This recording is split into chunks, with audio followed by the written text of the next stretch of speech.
قائم اسلامی بلند به محوطه استقلال. خطرناکه این موقعیت و گل اول و هوادار میزنه، میگیره چقدر کار کردن تو صحنه بازیکن هوادار. موقعیت برای گل دوم. مان سلیمی بود که اینجا اشتباه کرد. منتظر سوت بود ژن حیدری.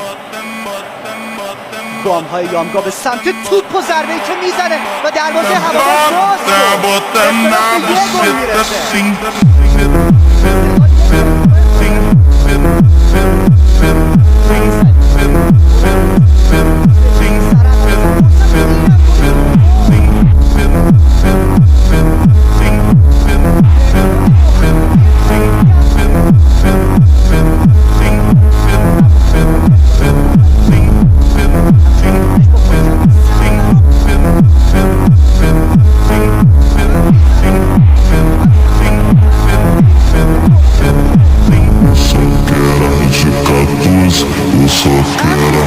مهداد محمدی که شب رویایی ها رو برای استقلال